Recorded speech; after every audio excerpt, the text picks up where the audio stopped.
నమస్కారం ETV news కు స్వాగతం. ముఖ్యాంశాలు. పశ్చిమాసియాలో చల్లారని యుద్ధ కల్లోలం. ఇరాన్పై అమెరికా ఇజ్రాయెల్ భీకర దాడులు తీవ్రంగా ప్రతిఘటిస్తోన్న టెహ్రాన్.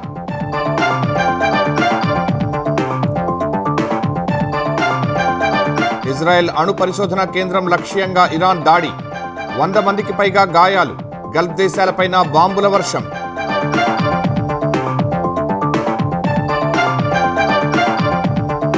సిద్దిపేట జిల్లాలో నేడు రేవంత్ పర్యటన.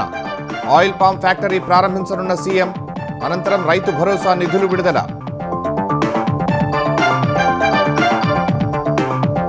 భద్రాచలం ఆలయం అభివృద్ధిపై రేవంత్ సమీక్ష. 3 దశల్లో పనులు చేపట్టాలని సూచన. పుష్కరాలకు అనుగుణంగా ఘాట్ల నిర్మాణం ఉండాలని ఆదేశం. ఏప్రిల్లో తెలంగాణ పర్యటనకు నరేంద్ర మోదీ. కాజీపేట కోచ్ ఫ్యాక్టరీ సహా పలు అభివృద్ధి పనులకు ప్రారంభోత్సవాలు చేయనున్న ప్రధాని. ఎన్సీఎల్ఏటీలో సరస్వతి పవర్ రిప్లై కౌంటర్ చట్ట ప్రకారమే వాటాల బదిలీ జరిగిందని వెల్లడి. జగన్ అభ్యంతరం చెప్పలేదని నివేదన. ఏపీలో రేపు ఆర్సెలార్ మిత్తల్ స్టీల్ ప్లాంట్కు శంకుస్థాపన. 1,35,964 కోట్ల పెట్టుబడితో నిర్మాణం. ఓటరు జాబితా ప్రత్యేక సవరణపై కొనసాగుతున్న మమత విమర్శలు. ప్రజల హక్కును బీజేపీ లాక్కుంటోందని ఆరోపణ. అడ్డుకుంటామని వ్యాఖ్య.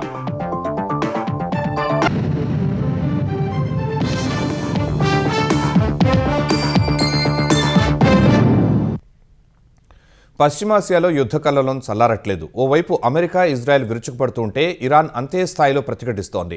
హిందూ మహాసముద్రంలో అమెరికా బ్రిటన్ సంయుక్త సైనిక స్థావరం డిగో గార్సియాపై ఇరాన్ దాడి చేసింది. దీనికి ప్రతీకారంగా నతాంజ్ అణుశుద్ధి కేంద్రంపై అమెరికా ఇజ్రాయెల్ రెండోసారి దాడి చేశాయి. ఇజ్రాయెల్లోని ప్రధాన అణు పరిశోధన కేంద్రానికి సమీపంలోని 2 ప్రాంతాలను లక్ష్యంగా చేసుకుని ఇరాన్ క్షిపణి దాడులు జరపగా 100 మందికి పైగా ప్రజలు గాయపడ్డారు. అటు గల్ఫ్ దేశాలపైన ఇరాన్ దాడులు కొనసాగించింది. పశ్చిమాసియాలో యుద్ధం మరింత తీవ్రమవుతోంది. ఓవైపు అమెరికా ఇజ్రాయెల్ విరుచుకుపడుతూ ఉంటే ఇరాన్ అంతే స్థాయిలో ప్రతిఘటిస్తోంది. శనివారం ఇరాన్కు దాదాపు 4,000 కిలోమీటర్ల దూరంలోని బ్రిటన్ అమెరికా సంయుక్త సైనిక స్థావరం డిగో గార్సియాపై ఇరాన్ బాలిస్టిక్ క్షిపణులను ప్రయోగించి పాశ్చాత్య దేశాల్ని కలవరపాటుకు గురిచేసింది. ఈ దాడి యత్నం ద్వారా సుదీర్ఘ దూరంలోని లక్ష్యాలను ఢీకొట్టగలమన్న సంకేతాన్ని పంపింది. ఇజ్రాయెల్ గల్ఫ్ దేశాలపై ఇరాన్ దాడులు కొనసాగాయి. టెహ్రాన్ క్షిపణి దాడిలో చిన్నపిల్లల పాఠశాల భవనం ఒకటి దెబ్బతిందని ఇజ్రాయెల్ పేర్కొంది. ఇజ్రాయెల్లోని ప్రధాన అణు పరిశోధన కేంద్రానికి సమీపంలోని 2 ప్రాంతాలను లక్ష్యంగా చేసుకుని ఇరాన్ క్షిపణి దాడులు జరపగా 10ల సంఖ్యలో ప్రజలు గాయపడ్డారు. దిమోనాలో ఇరాన్ క్షిపణి నేరుగా ఓ భవంతిని తాకడంతో అది ధ్వంసమైంది. హరాదులోని ఇరాన్ క్షిపణి దాడికి సుమారు 70 మంది గాయపడినట్లు ఇజ్రాయెల్ వెల్లడించింది. బహ్రెయిన్ రాజధాని మనామాపై ఇరాన్ క్షిపణులు ప్రయోగించినట్లు తెలుస్తోంది. మనామాలో బాంబుల శబ్దాలు వినిపించాయని స్థానికులు పేర్కొన్నారు. ఇరాన్ ప్రయోగించిన 3 బాలిస్టిక్ క్షిపణులను 8 డ్రోన్లను అడ్డుకున్నామని యుఏఈ రక్షణ మంత్రిత్వ శాఖ తెలిపింది. తమ చమురు క్షేత్రాలపైకి దూసుకొస్తున్న 20 డ్రోన్లను కూల్చినట్లు సౌదీ పేర్కొంది.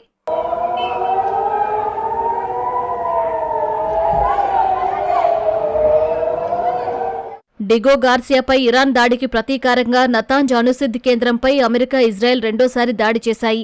రేడియో ధార్మిక పదార్థాలు లీక్ కాలేదని ఇరాన్ మీడియా పేర్కొంది. దాడి సమాచారాన్ని ఐక్యరాజ్య సమితికి చెందిన అంతర్జాతీయ అణు ఇంధన సంస్థ IAEAకు అందించినట్లు పేర్కొంది. అయితే తాము దాడి చేయలేదని ఇజ్రాయెల్ సైన్యం పేర్కొంది. అమెరికా చేసిందా లేదా అన్న విషయంపై స్పష్టతనివ్వలేదు. నతాంజ్పై ఈ నెల తొలివారంలోనూ దాడి జరిగింది. ఈ అణు కేంద్రంపై దాడిని రష్యా ఖండించింది. ఇది అంతర్జాతీయ న్యాయ సూత్రాలను ఉల్లంఘించడమేనని పేర్కొంది. టెహ్రాన్లోని మరికొన్ని లక్ష్యాలు, లెబనాన్లోని 7 ప్రాంతాల్లో ఇజ్రాయెల్ దాడులు చేసింది. ఈ దాడుల్లో 20 మంది మృతి చెందారు. మధ్యప్రాచ్యానికి మరిన్ని సైనిక బలగాలను పంపుతున్నట్లు అమెరికా అధ్యక్షుడు డొనాల్డ్ ట్రంప్ వెల్లడించారు. ఇరాన్ మరోసారి అణ్వాయుధాలను తయారు చేయకుండా అమెరికా చూసుకుంటుందన్నారు. అలాంటి పరిస్థితి వస్తే తాము తగిన విధంగా స్పందిస్తామని ట్రంప్ హెచ్చరించారు. మరోవైపు హర్ముజ్ జలసంధిపై దాడులు ఆపాలని Britain, France, Japan, Bahrain, UAE సహా 22 దేశాలు ఇరాన్కు సూచించాయి. ప్రపంచ చమురు, సహజ వాయువు సరఫరాలకు కీలకమైన ఈ జలసంధిని తెరవాలని విజ్ఞప్తి చేశాయి.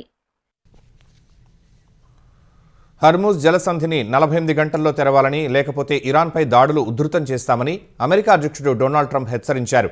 ఇరాన్ విద్యుత్ ప్లాంట్లను పూర్తిగా ధ్వంసం చేస్తామని పేర్కొన్నారు. అంతర్జాతీయ మార్కెట్లో ముడి చమురు ధరలు ఆకాశాన్ని అంటుతున్న నేపథ్యంలో ట్రంప్ ఈ మేరకు వ్యాఖ్యానించారు. ఎలాంటి బెదిరింపులు లేకుండా జలసంధిని తెరవాలని సూచించారు. హర్మూజ్ను పూర్తిగా తెరవకపోతే ఇరాన్లోని పెద్ద విద్యుత్ కేంద్రంతోనే దాడులు ప్రారంభిస్తామని ట్రంప్ హెచ్చరించారు. ఇప్పటికే ఇరాన్ చమురు విక్రయంపై ఉన్న ఆంక్షలను తాత్కాలికంగా ఎత్తేస్తున్నట్లు అమెరికా ప్రకటించగా అందులో ఎలాంటి వాస్తవం లేదని ఇరాన్ స్పష్టం చేసింది. పశ్చిమ భారత్ నుంచి ఇరాన్పై దాడులు చేసేందుకు వీలుగా సైనిక స్థావరాలను వినియోగించుకుంటామని అమెరికా అడిగినట్లు సోషల్ మీడియాలో వస్తున్న వార్తలపై కేంద్రం స్పందించింది. ఇవి నిరాధారమైన వార్తలంటూ విదేశీ వ్యవహారాల మంత్రిత్వ శాఖ కొట్టిపారేసింది. కొన్ని ఆంగ్ల మీడియాల్లోనూ కథనాలు రావడంతో విదేశాంగ శాఖ స్పందించింది. ఇలాంటి అసత్య వార్తలను నమ్మొద్దని, నిరాధారమైన కల్పిత విషయాలపై జాగ్రత్తగా ఉండాలని ప్రజలను కోరుతున్నామని పేర్కొంది. భారత్ అమెరికా మధ్య 2016లో కుదిరిన logistics exchange memorandum of agreement SEMOA గురించి కూడా కేంద్రం వివరించింది. ఈ ఒప్పందం కేవలం లాజిస్టికల్ సహకారానికే పరిమితమని తెలిపింది. ముఖ్యమంత్రి రేవంత్ రెడ్డి నేడు సిద్దిపేట జిల్లాలో పర్యటించనున్నారు. నంగునూరు మండలం నర్మెటలో నిర్మించిన ఆయిల్ పామ్ ఫ్యాక్టరీని రేవంత్ రెడ్డి ప్రారంభించనున్నారు. కాలుష్యరహితంగా అత్యాధునిక సాంకేతిక పరిజ్ఞానంతో నిర్మించిన అతిపెద్ద పామాయిల్ ఫ్యాక్టరీల్లో దేశంలో ఇదే మొదటిది. తెలంగాణ ప్రభుత్వం 300 కోట్ల వ్యయంతో ఈ కర్మాగారాన్ని నిర్మించింది. 4 మెగావాట్ల సామర్థ్యంతో bio power plant, zero liquid discharge విధానంలో పనిచేసే నీటి శుద్ధి కేంద్రం వంటి అత్యాధునిక సదుపాయాలు ఈ పరిశ్రమలో ఉన్నాయి. ఆయిల్ పామ్ పరిశ్రమను ప్రారంభించిన తర్వాత అక్కడే జరుగుతున్న రైతు మేళా కార్యక్రమానికి సీఎం హాజరు కానున్నారు. ప్రజాపాలనలో భాగంగా రైతు ఉత్సవాల్లో ముఖ్యమంత్రి పాల్గొంటారు. అదే వేదిక నుంచి యాసంగి రైతు భరోసా నిధులను రేవంత్ రెడ్డి విడుదల చేయనున్నారు. భద్రాచలం రామాలయ అభివృద్ధి పనులను 3 దశల్లో పూర్తి చేసేలా ప్రణాళికలు సిద్ధం చేయాలని సీఎం రేవంత్ రెడ్డి అధికారులను ఆదేశించారు. భద్రాచల సీతారామచంద్రమూర్తి ఆలయ అభివృద్ధిపై సీఎం సమీక్ష నిర్వహించారు. ఇప్పటివరకు పూర్తయిన భూసేకరణకు అనుగుణంగా ఆలయ అభివృద్ధికి సంబంధించిన పలు డిజైన్లను పరిశీలించారు. గోదావరి పుష్కరాల నాటికి చేయగలిగిన పనులను ముందుగా గుర్తించి తొలిదశ అభివృద్ధి ప్రణాళికలు సిద్ధం చేయాలని తెలిపారు. వచ్చే ఏడాది మార్చి 31 నాటికి తొలిదశ అభివృద్ధి పనులు పూర్తి చేసే లక్ష్యంగా పనిచేయాలని చెప్పారు. గోదావరి పుష్కరాల ప్రణాళికలకు అనుగుణంగా ఆలయ సమీపంలోని ఘాట్ల నిర్మాణం, అభివృద్ధి ఉండాలని సూచించారు. పుష్కరాలు పూర్తయిన తర్వాత మిగతా పనులు పూర్తి చేసేందుకు ఇప్పుడే ప్రణాళికలు, అంచనాలు సిద్ధం చేయాలని ఆదేశించారు. ఆలయ సహజత్వానికి భంగం కలగకుండా పూర్తిగా ఆగమశాస్త్రానుసారం అభివృద్ధి పనులు చేపట్టాలని స్పష్టం చేశారు. కేంద్రం నిధులతో చేపట్టిన పలు అభివృద్ధి కార్యక్రమాల ప్రారంభోత్సవాలు, శంకుస్థాపనలు చేసేందుకు ప్రధాని నరేంద్ర మోదీ ఏప్రిల్లో తెలంగాణకు రానున్నారు. ఈ సందర్భంగా హైదరాబాద్లో భారీ బహిరంగ సభకు హాజరై వర్చువల్గా వివిధ అభివృద్ధి పనులకు శ్రీకారం చుట్టనున్నారు. వరంగల్లో రైల్వే కోచ్ ఫ్యాక్టరీ, పలు జాతీయ రహదారులను ప్రారంభించనున్నారు. Hyderabad Yadadri MMTS railway project RRR ఉత్తర భాగానికి శంకుస్థాపన చేయనున్నారు. సరస్వతి పవర్ అండ్ ఇండస్ట్రీస్కు చెందిన వాటాలను విజయమ్మ పేరుతో బదలాయించిన చాలా కాలం తర్వాత ఈడీ ఆస్తుల్ని జప్తు చేసిందని ఆ సంస్థ NCLATకి నివేదించింది. విజయమ్మ పేరుతో వాటాల బదిలీకి ముందు ఏ దశలోనూ అందుకు అనుమతించొద్దని జగన్, భారతి క్లాసిక్ రియాలిటీ కంపెనీకి లిఖితపూర్వక సమాచారం ఇవ్వలేదని పేర్కొంది. జగన్, విజయమ్మ మధ్య కుదిరిన అవగాహన మేరకే ఆమెకు వాటాల బదిలీ జరిగి హక్కులు సంక్రమించాయని తెలిపింది. విజయమ్మకు వాటాల బదిలీకి సంబంధించి చట్టబద్ధమైన పత్రాలు ఉన్నాయన్నది నిర్వివాద వాస్తవమని, వాటాల బదిలీకి ఏ అడ్డంకులు లేవని స్పష్టం చేసింది. విజయమ్మ, చాగరి జనార్దన్ రెడ్డిల పేరుతో వాటాలను బదలాయిస్తూ సరస్వతి పవర్ బోర్డు తీర్మానించడం, దాని ప్రకారం రిజిస్టర్లో సభ్యుల పేర్లను మార్చడాన్ని సవాలు చేస్తూ వైఎస్ జగన్, భారతి క్లాసిక్ రియాల్టీలు హైదరాబాద్ NCLTలో గతంలో పిటిషన్ వేశారు. దీనిపై విచారించిన NCLT వాటాల బదలాయింపును రద్దు చేస్తూ జగన్, భారతి క్లాసిక్ రియాల్టీల పేర్లను పునరుద్ధరించాలంటూ గత ఏడాది జూలై 29న తీర్పునిచ్చింది. ఈ తీర్పు చట్ట విరుద్ధమని, దాని అమలును నిలిపివేస్తూ ఉత్తర్వులివ్వాలంటూ చెన్నై NCLATలో సరస్వతి పవర్ లిమిటెడ్, విజయమ్మ వేర్వేరుగా అప్పీళ్లు వేశారు. ఈ అప్పీళ్లలో జగన్ తదితరులు కౌంటర్ వేస్తూ పలు ఆరోపణలు చేశారు. వాటిని తిప్పికొడుతూ ఇటీవల సరస్వతి పవర్ రిప్లై కౌంటర్ దాఖలు చేసింది. అప్పీల్ వేసే అర్హత కంపెనీకి లేదనడం సరికాదని తేల్చి చెప్పింది. రిజిస్టర్లో వాటాల బదిలీ మార్పునకు సంబంధించి బోర్డ్ ఆఫ్ డైరెక్టర్స్ తీసుకున్న తీర్మానాలను, వాటాల బదిలీకి అనుసరించిన విధానాన్ని NCLT తప్పుపట్టిందని, అందువల్ల అప్పీల్ వేసే అర్హత కంపెనీకి ఉందని స్పష్టం చేసింది. తటస్థ వైఖరితో అప్పీలు వేసే అర్హత లేదని జగన్ తదితరులు తప్పుగా భావిస్తున్నారని, ఒకరి తరపున వకాల్తా పుచ్చుకోలేదని సరస్వతి పవర్ కంపెనీ కౌంటర్లో పేర్కొంది. బోర్డు తీర్మానాలను సవరించాలంటూ ట్రిబ్యునల్ చెప్పడంతోనే అప్పీల్ దాఖలు చేశామని తెలిపింది. వాటాల బదిలీ ఒప్పందం, గిఫ్ట్ డీడ్ అమలును ఎవరూ విభేదించడం లేదని, కొనుగోలు చేసిన వాటాలకు సొమ్ము చెల్లించలేదని చెప్పడం లేదని పేర్కొంది. విజయమ్మ పేరుతో వాటాల బదిలీ ప్రక్రియలో ఉల్లంఘనలేవీ జరగలేదని తెలిపింది. పరోక్షంగా గిఫ్ట్ డీడ్ షేర్ కొనుగోలు ఒప్పందాలను రద్దు చేయాలని కోరడమే జగన్ భారతిరెడ్డిల ఉద్దేశమని పేర్కొంది. వివాదాస్పద వాస్తవాల ఆధారంగా రికార్డులను సవరించాలని కోరరాదని స్పష్టం చేసింది. పార్టీల మధ్య విక్రయ ఒప్పందం, వాటా కొనుగోలు ఒప్పందాలు ఉన్నాయని తెలిపింది. ఆ ప్రకారమే సొమ్ము చెల్లించారని వివరించింది. గిఫ్ట్ డీడ్కు సంబంధించి జగన్, విజయమ్మల మధ్య ఇప్పటికీ ప్రేమ, ఆప్యాయతలు కొనసాగుతున్నాయనడంలో సందేహం లేదని స్పష్టం చేసింది.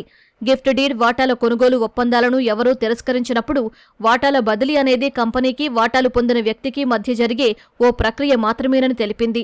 జగన్ తదితరులు కంపెనీ చట్టంలోని సెక్షన్ 59 పరిధిలోకి రారని, వారికి ట్రిబ్యునల్లో పిటిషన్ వేసే అర్హత లేదని పేర్కొంది.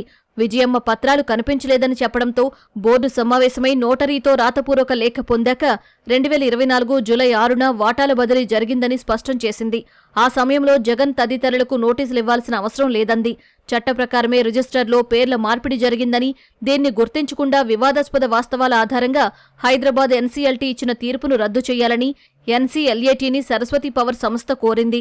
2021 జూలై 24న క్లాసిక్ రియాల్టీ నుంచి వాటాల కొనుగోలు ఒప్పందం చేసుకున్నానని Saraswati power limited director Chagari Janardhan Reddy ఎన్సీఎల్ఏటీకి సమర్పించిన రిప్లై కౌంటర్లో పేర్కొన్నారు.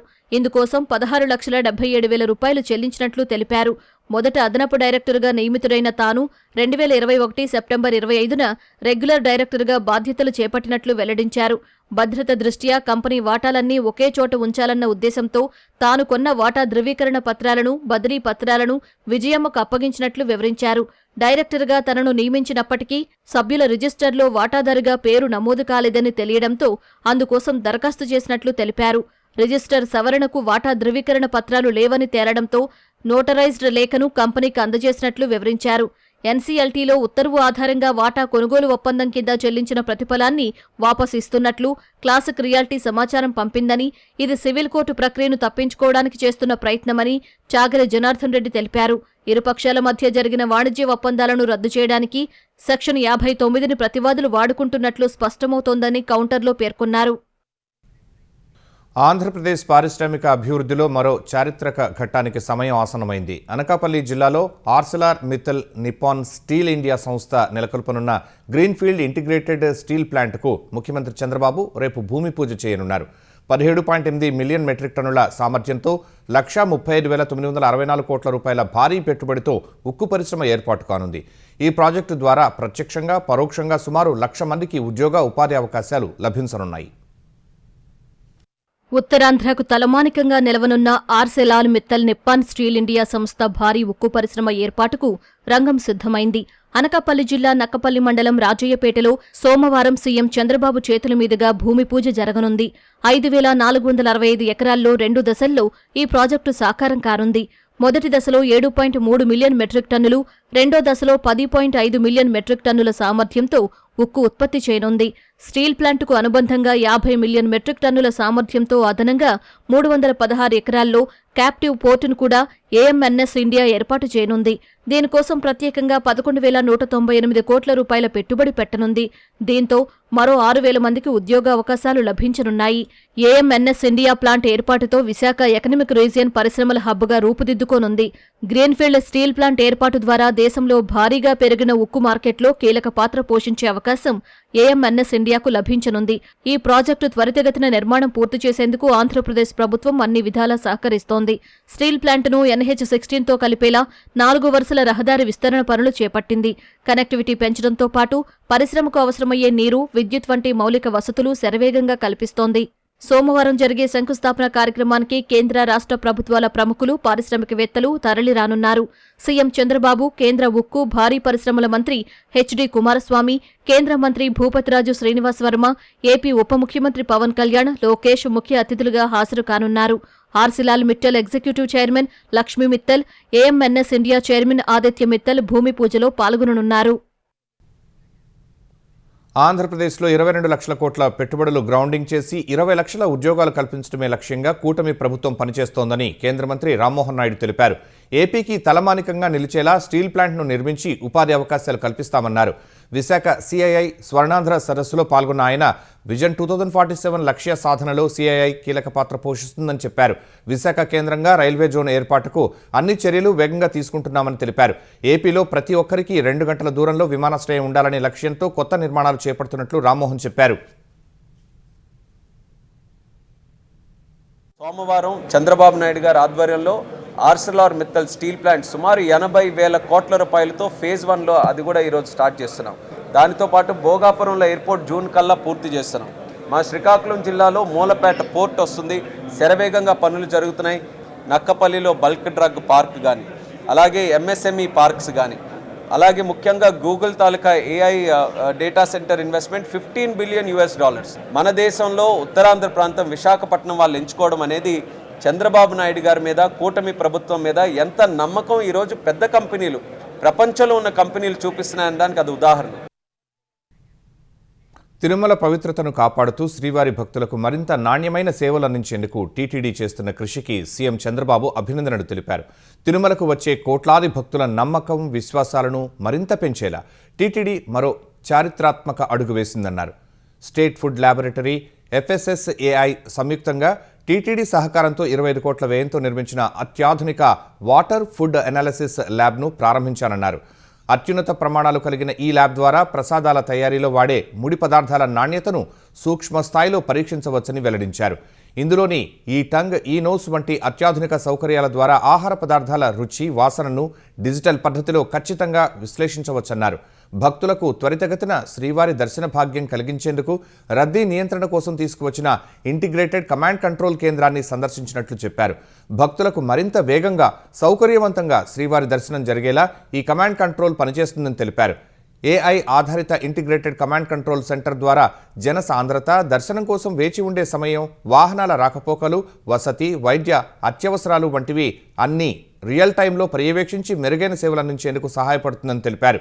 పవిత్రత, ఆధ్యాత్మికత, సౌకర్యం, ప్రశాంతత వంటి అంశాల్లో టెక్నాలజీ వాడకం ద్వారా కోట్లాది మంది శ్రీవారి భక్తుల మనోభావాలు కాపాడేలా టీటీడీ చేస్తున్న కృషికి భక్తుడిగా ధన్యవాదాలు తెలుపుతున్నారన్నారు. కాకినాడ పోర్టు నుంచి విదేశాలకు తరలించడానికి సిద్ధం చేసిన రేషన్ బియ్యాన్ని ఏపీ పౌర సరఫరాల శాఖ అధికారులు పట్టుకున్నారు. 140 మెట్రిక్ టన్నుల బియ్యాన్ని స్వాధీనం చేసుకున్నారు. బియ్యంతో పాటు 5 లారీలను సీజ్ చేశారు. బియ్యం విలువ 65 లక్షల రూపాయలు ఉంటుందని జిల్లా పౌర సరఫరాల అధికారి సత్యనారాయణరాజు తెలిపారు. రేషన్ బియ్యం అక్రమ తరలింపునకు పాల్పడుతున్న మిల్లర్లు, ట్రేడర్లు, లారీ యజమానులు, డ్రైవర్లుపై క్రిమినల్ కేసులు నమోదు చేస్తామని చెప్పారు. విశాఖపట్నం జిల్లాలోని ఆగ్రోస్ రైస్ మిల్లు నుంచి 25 టన్నులు, మోతుకూరులోని శ్రీలక్ష్మీ శ్రీనివాస రైస్ మిల్లు నుంచి 25 టన్నులు, తూర్పుగోదావరి జిల్లా గాడాలలోని గోల్డెన్ ఆగ్రోస్ మిల్లు నుంచి 35 టన్నులు, రాజానగరంలోని గురుదత్త రైస్ మిల్లు నుంచి 30 టన్నులు, కాకినాడ జిల్లా జగ్గంపేట శ్రీ బాలాజీ బాయిల్డ్ అండ్ రా రైస్ మిల్లు నుంచి 25 టన్నులు చొప్పున కాకినాడ పోర్టుకు లారీల్లో రేషన్ బియ్యాన్ని తరలించారు. ప్రధాన రహదారుల్లో ప్రత్యేక బృందాల ద్వారా తనిఖీలు చేపడతామని ఏడాది కిందట అధికారులు చెప్పినా ఇప్పటి వరకు కార్యరూపం దాల్చలేదు.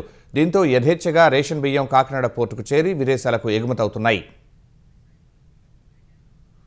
హైదరాబాద్లో మహిళా వ్యాపారవేత్తకు చెందిన ₹1,20,00,000 నగదును సైబర్ నేరగాళ్లు కాజేశారు. 18 కంపెనీలకు డైరెక్టర్గా ఉన్న ఆమె ఉమ్మడి ఆంధ్రప్రదేశ్లో డీజీపీగా పనిచేసిన అధికారి మనుమరాలు.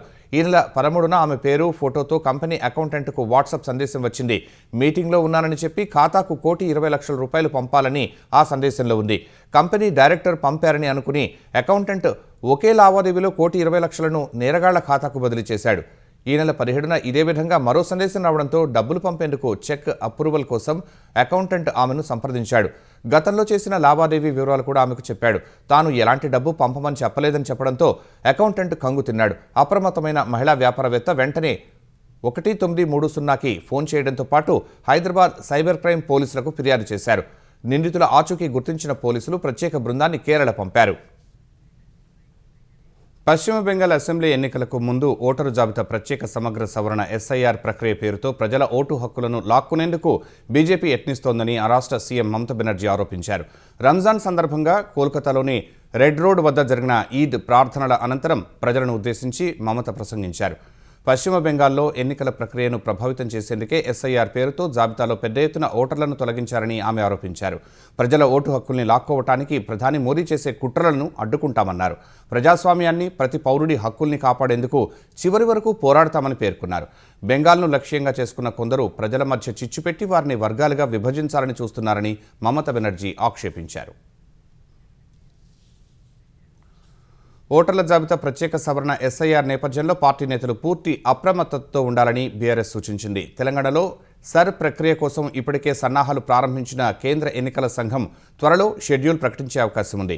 ఇప్పటికే అందుకు సంబంధించిన కసరత్తు కొనసాగిస్తోంది. రాజకీయ పార్టీల ప్రతినిధుల నుంచి కూడా అభిప్రాయాలు స్వీకరిస్తోంది. ఈ పరిణామాల నేపథ్యంలో పార్టీ ప్రజా ప్రతినిధులు, ఇన్ఛార్జీలు, ముఖ్య నేతలతో బీఆర్ఎస్ కార్యనిర్వాహక అధ్యక్షుడు కేటీఆర్ టెలికాన్ఫరెన్స్ నిర్వహించారు. సర్ ప్రక్రియకు సంబంధించిన అంశాలను వివరించి పూర్తి అప్రమత్తంగా ఉండాలని స్పష్టం చేశారు. ఈ ప్రత్యేక సవరణకు సంబంధించిన అంశాలను ఎప్పటికప్పుడు తెలుసుకోవాలని చెప్పారు. అర్హులైన ఓటర్లు ఎవరికీ ఇబ్బంది లేకుండా చూసుకోవాలని తెలిపారు. భారత్పై హైబ్రిడ్ యుద్ధాన్ని మళ్లీ ప్రారంభించేందుకు పాకిస్తాన్ సైన్యంతో కలిసి ఉగ్ర సంస్థ లష్కర్-ఏ-తోయిబా ప్రయత్నాలను మొదలుపెట్టినట్లు నిఘా వర్గాలు తెలిపాయి. పాత తరం తీవ్రవాద నాయకత్వం కొత్త తరానికి అధికారాన్ని అప్పగిస్తున్నట్లు పేర్కొన్నాయి. మతపరమైన ప్రదేశాల ద్వారా తీవ్రవాద భావజాలాన్ని వ్యాపింపజేయాలని యోచిస్తున్నట్లు తెలుస్తోంది. లష్కర్-ఏ-తోయిబా చీఫ్ హఫీజ్ సయీద్ కుమారుడు హఫీజ్ తలహా సయీద్ పెద్ద ఎత్తున నియామకాలు చేపట్టాలని నిర్ణయించాడని సమాచారం. ప్రస్తుతం తలహా లష్కర్-ఏ-తోయిబా సారథ్య బాధ్యతలను చూసుకుంటున్నట్లు నిఘా వర్గాలు తెలిపాయి. కొత్త విధానాలు, జిహాదీ వాక్చాతుర్యం ద్వారా ఆ సంస్థ కార్యకలాపాలను ముందుకు తీసుకువెళ్తున్నాడు. తాజాగా లాహోర్లోని షాలిమార్ బాగ్లో ఈద్కు తరలివచ్చిన ప్రజల ముందు భారత్, ఇజ్రాయెల్ గురించి తలహా రెచ్చగొట్టే ప్రసంగం చేసినట్లు నిఘా వర్గాలు తెలిపాయి. లష్కర్-ఏ-తోయిబా సాధారణంగా కశ్మీర్ అంశాన్నే తన ఆయుధంగా వాడుకుంటుంది. ఆ సంప్రదాయానికి విరుద్ధంగా ఈసారి ప్రపంచవ్యాప్తంగా ముస్లిం దేశాలపై దాడులు జరుగుతున్నాయంటూ తలహా తన వాక్చాతుర్యంతో ఆకట్టుకునే ప్రయత్నం చేశాడని నిఘా వర్గాలు పేర్కొన్నాయి. భారత వ్యతిరేక కార్యకలాపాలకు నియామకాలు చేపట్టడమే లక్ష్యంగా పాక్ వ్యతిరేక శక్తులపై పోరాటం చేసేందుకు ఐక్యం కావాలని అక్కడి వారికి పిలుపునిచ్చాడని వివరించాయి. దక్షిణ భారత అయోధ్యగా పేరుగాంచిన భద్రాచలంలో శ్రీ సీతారామచంద్ర స్వామి కళ్యాణ వేడుకకు సర్వాంగ సుందరంగా ముస్తాబవుతోంది. చైత్రశుద్ధ పాడ్యమి నుంచి మొదలైన బ్రహ్మోత్సవాలు శుద్ధ పూర్ణిమ వరకు అత్యంత వైభవపేతంగా జరగనున్నాయి. బ్రహ్మోత్సవాల్లో ప్రధాన ఘట్టాలైన సీతారాముల కళ్యాణం, మహాపట్టాభిషేకం వేడుకలు ఈ నెల 27, 28న జరగనున్నాయి. ఆ వేడుకలను అత్యంత వైభవపేతంగా నిర్వహించేందుకు అధికార యంత్రాంగం ముమ్మర ఏర్పాట్లు చేస్తోంది. భద్రాద్రి ఆలయం శిఖరాలతో పాటు ప్రాకారాలకు కొత్త రంగులు అద్దారు. ఆలయాన్ని విద్యుత్ దీపాలతో అందంగా తీర్చిదిద్దారు. సీతారాముల కళ్యాణం జరిగే మిథిలా స్టేడియం వద్ద కళ్యాణ మండపాన్ని ముస్తాబు చేశారు. సుమారు 1,00,000 మందికి పైగా భక్తులు రానున్నారని అంచనా వేస్తున్న అధికారులు అందుకు తగినట్లుగా చలువ పందిళ్లు, కూలర్లు, ప్రత్యేకంగా LED తెరలు, మంచినీరు, మజ్జిగ అందుబాటులో ఉండేలా చూస్తున్నారు. కళ్యాణం అనంతరం భక్తులకు ఉచితంగా పంపిణీ చేయడానికి 300 క్వింటాళ్ల తలంబ్రాలు సిద్ధం చేస్తున్నారు. 2 లక్షల లడ్డూ ప్రసాదాన్ని తయారు చేయిస్తున్నారు.